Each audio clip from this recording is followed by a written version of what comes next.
Hi, hello. My name is Izumi. I'm a little anime AI, and this is my first ever Pokemon Nuzlocke. Yay! We all know the rules, yada yada, but here's the twist. I'm going into it completely blind. Sure, I've played Pokemon Yellow like 15 years ago, but as I understand, Leaf Green is totally different. I have little to no idea what to expect from the gyms. Any additions or changes this more modern game may have brought. Well, even my type weaknesses are out of touch. I had to rely solely on Twitch chat to make sure I wouldn't accidentally outlevel a gym. So, here's how it all happened. I immediately wiped to Gary. Second try. I went in with Bulbasaur, who I lovingly called Oatmeal, mostly because Charmander is overrated, and I do remember the first two gyms being weak to grass, with the third being not very effective, and I figured I could use an early game boost. Is it the best late game choice? Probably not, but honestly I didn't expect to make it that far. I quickly learned about Pokemon natures and stab moves. Capture a Mankey and Rattata. Sure hope the latter won't become part of a joke later on. I remember Viridian Forest being a fruiting maze and scary to boot, so I stock up on antidotes. The trainer levels are really high, so scary. Guess I didn't need to worry about outleveling. I also discovered that Fight is allegedly weak to Bug, but who cares, Bug moves don't exist. Here's the first major mistake of the run. This Caterpie, he did not want to stay in the ball. Right, lesson learned, bring 20 balls from now on. P.S. Can you catch Pokemon in this patch of grass? The route is technically the same as Viridian Forest, but maybe it's a different instance? Gym time! I got a level 10 Mankey and a level 12 Bulbasaur. Rattata will be essentially useless, I think. Fingers crossed. Honestly, the Sentry before Brock was more scary. Geodude goes down with a few kicks. How does low kick work anyway? And Onyx with a single Vine Whip. Turns out Oatmeal has a pretty incredible nature. Yush! Hindsight note, it turns out it's usually more accepted to play on set mode in Nuzlocke.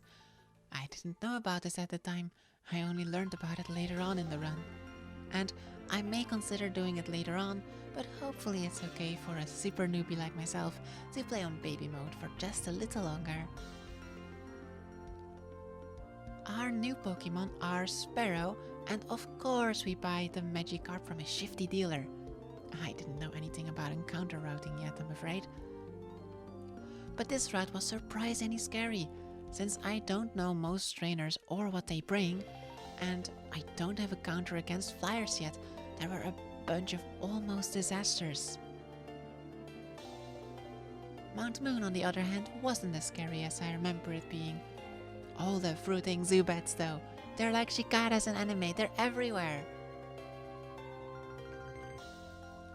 Yes, I hear you. Zubat is a really good encounter, yada yada. Thing is, I'm a noob, and also Crobat does not unlock in this edition until after you defeat the game, so pa! My mom were definitely starting to feel the fatigue near the end, but we did make it, and Oatmeal evolves into Ivysaur. Yay! Our first evolution. We also grab a fossil from some kind of crazed professor, I forgot which, it probably doesn't matter. Oh, and Team Rocket is there. Something about being evil and child abuse, sure. It's in Cerulean I get my next set of shocks, where I truly think I underestimated the run and I'm about to game over. My Gary senses are tingling. Little do I know just how strong he is. A level 17 Pidgeotto. I still have no counter to flyers, by the way. After a slight panic attack, the slower Ivysaur somehow manages to land Sleep Powder after a sand attack, followed by Leech Seed. I had this brilliant idea of teaching one of my Mon Rock Tomb, but it turns out you can't do that in combat. I feel I have to swap to Sparrow to tank the gust that's coming. but he can't hold out for too long though. Luckily, I have potions. Yeah, it turns out potions are super cheesy too. Halfway through the run, I add a rule to not use items in combat, and my apologies. Somehow Spearow gets the job done, Rattata and Abra are memes, but Charmander probably knows more moves than Scratch by now. We just barely managed to scrape by with a little bit of luck, or at least no bad luck burns. High time to catch a Sandshrew to counter Charmander later. Yeah. We got another team of Nugget Bridge and beyond is surprisingly scary with all the mysterious trainers, whereas the gym leader Misty was a surprising stump. P.S. Why am I not allowed to join Team Rocket? With a level 21 Ivysaur spearheading the mission, Staryu is essentially toast. Starmie is admittedly quite tanky and deals decent damage with the guaranteed Swifts, but the Leech Seed strategy does not fail. I also discover I'm quite the item hoarder. I gotta use them for the endgame after all. I don't know how much money there is in these games, so I'm trying to play it safe. Yeah, my mom got ill a lot, and Chat was roasting me for it. It's well deserved. Let's catch a few months we'll never use. We get our first obstacle, tiny trees. I know I need to move cut, but I don't know where to get it. So we meander on down to the south. And then someone tricks me into saying there's loot in the underground, so I run up and down that place like 10 times, spamming A, all for nothing. Route 6 was once again super scary, with several hit or miss moments. I try to play around crits as much as I can, but sometimes I just have to go for the gamble. Somehow, Mankey is a total god. This is like the third time Mankey defies Pokemon physics. Time to teach Sandshrew Rock Tomb, just so he can deal with flyers from now on. Also, Razor Leaf rocks. Rocks.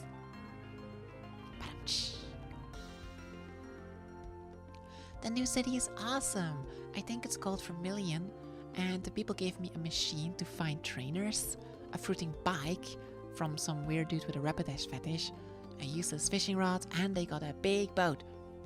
They also offered to trade Spearow for a Farfetch'd, but we declined. Apparently Farfetch'd isn't that good according to chat.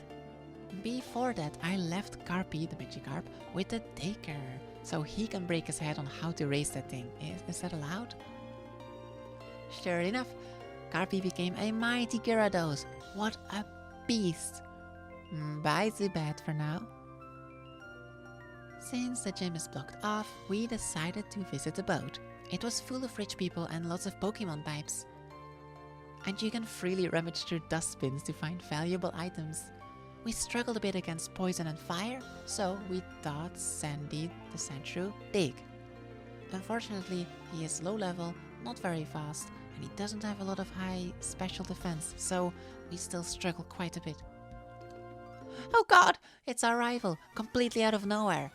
Luckily, it seems like he hasn't progressed super much since last we saw him. Rattata takes care of Pidgeotto, although it was really close and a true battle of speed. Gyarados took out Kadabra using its Dark Bite move and managed to barely finish off Charmeleon. Not having a water move hurts, but then again, Gyarados' special attack is really weak, so I don't know if I should teach him Water Pulse. It turns out that Burn reduces physical damage. Yikes, Sandshrew, too close. Then his Raticate was killed, literally, by Mankey, but it was still a close haul. I was a bit afraid of the captain, who was rumored to have the cut HM. I thought he had a Scyther or something. But all we had to do was pat him on the back and he gave it for free. What a nice guy. Oh, and we got some new evolutions. I don't feel very confident yet for the gym, so I decided to check out Diglett Cave first and capture, you guessed it, should be helpful in the third gym, right? Also, their trap ability is so annoying. And Drowsy on the neighboring route, just in case. Search time! After a silly little riddle.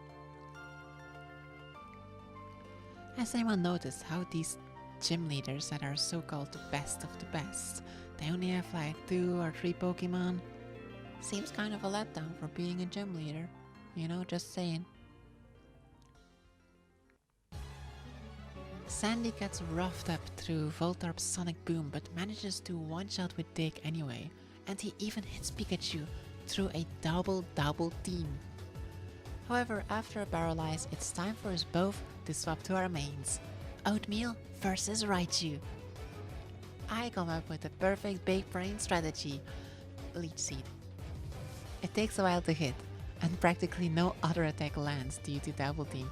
But Raichu doesn't have enough damage to pose a serious threat. It's a long battle, but we edge him out no problem. Third badge got! Turns out we didn't need Diglett after all.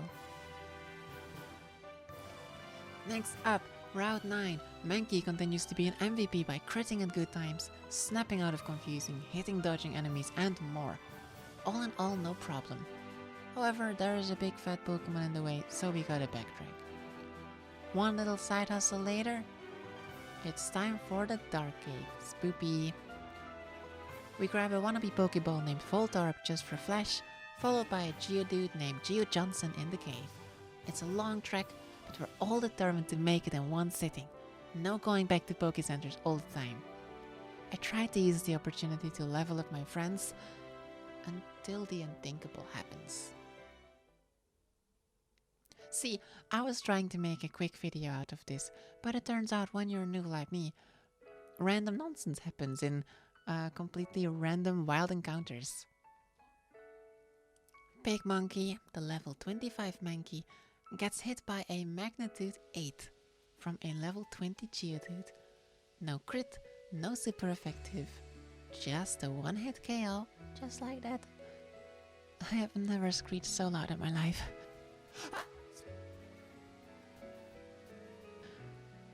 The first death of the run, oh no!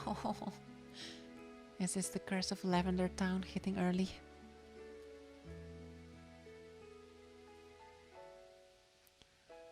If you thought I should have just used a fighting move to kill it on the first turn, I had tried that on previous Geodude encounters with the same level, but they could all tank 2 hits, alas. Well, nothing to it, chin up and continue, that's how we rock. Oh, and did I say I never use these Pokemon? Just kidding, Butterfree seems so strong with Compound Ice plus Sleep Powder. Time to carry. Not much to do in Lavender yet, other than a surprise rival fight in the Ghost Tower. Rumor goes that his Rattata died. Even so, Pidgeotto is giving me a hard time as always. I also somehow fall for the same disabled track twice in a row. Luckily, Carpy is immune to confusion as always. What a champ. He has a Gyarados. I guess Gary realized which Pokemons are overpowered here. I leave Sandy the Sandslash for Charmeleon with a crit dig and use my first super potion for good measure. Victory! So like is execute 6 separate mounts or...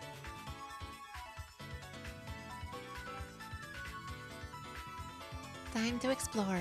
Between Saffron and Celadon, we give a Gar some tea, steal someone's Eevee, and head towards the 4th gym. P.S. I almost lost Ivysaur while grinding. A Geodude's magnitude 9 crit. I survived with 4 HP and then wasted a berry. Too close. In this new city, I discovered that water is incredibly valuable, so I buy a positive fruit ton of them. Hydrating is healthy, everyone. But this town hides a very well hidden secret. Team Rocket is underneath the gaming corner, what? There is 4 levels with a few platform riddles, but nothing much. A bunch of rocket dudes with normals, poisons and sandshrews for some reason. We just use them as training fodder generally. Halfway through I get very paranoid about our rival showing up, but luckily he never does. Giovanni, the leader of Team Rocket. For some reason he has stone Pokemon. So time to swap to Ivysaur, who one-shots Onyx and Rhyhorn. And Kangaskhan though, level 29 all of a sudden.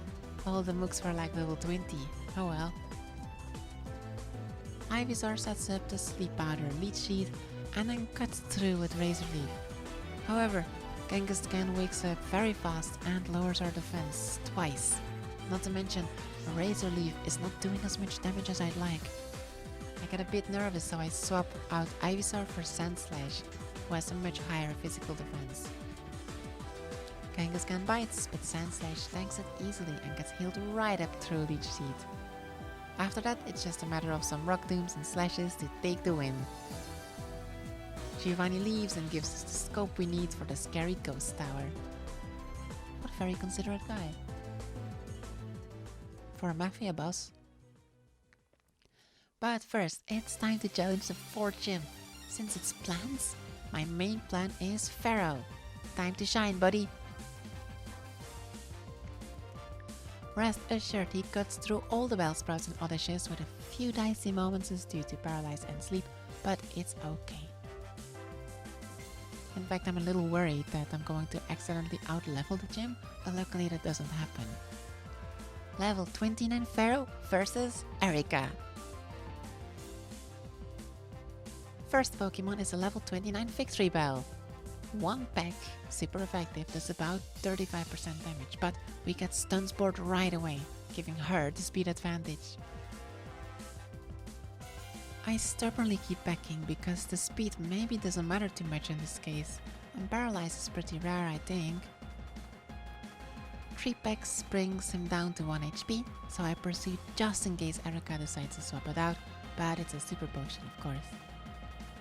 Victory Bell then starts Acid Spam, which does a good amount of damage, and I'm afraid for poison, although chat pointed out that acid can't poison.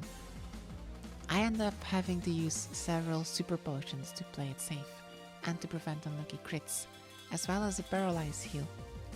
I don't want to swap out because Pharaoh is my best chance, and eventually we do get Victory Bell down, but it was a hard-won battle. And that was just the first mon. Also Giga Drain, super scary. Second Pokemon is a level 24 Tangela. That's not too bad. Pack does about 50% damage, but they root themselves in, starting to heal every turn. They also rep for consistent damage, and I think it prevents swapping, plus I get paralyzed again, which flinches Pharaoh at a crucial point. We get Poison Powders, so Antidote, and despite the self-healing, Tangela goes down with another pack. Third Pokemon, but Pharaoh has done enough. It's time for level 28 Butterfree versus level 29 Vileplume. I suspect Sleep Powder won't work, so Confusion it is. Although Stun Spore is scary and Acid hurts, 2 more Confusions do the trick against the poison-typed Vileplume. Yes! It is after this moment I realize just how broken items are, and so, henceforth, they shall be banned. And that's Erika, the 4th gym, down for the count. Scary Ghost Tower, here we come. Stay tuned for the second half of this crazy blind Nuzlocke adventure. Bye for now.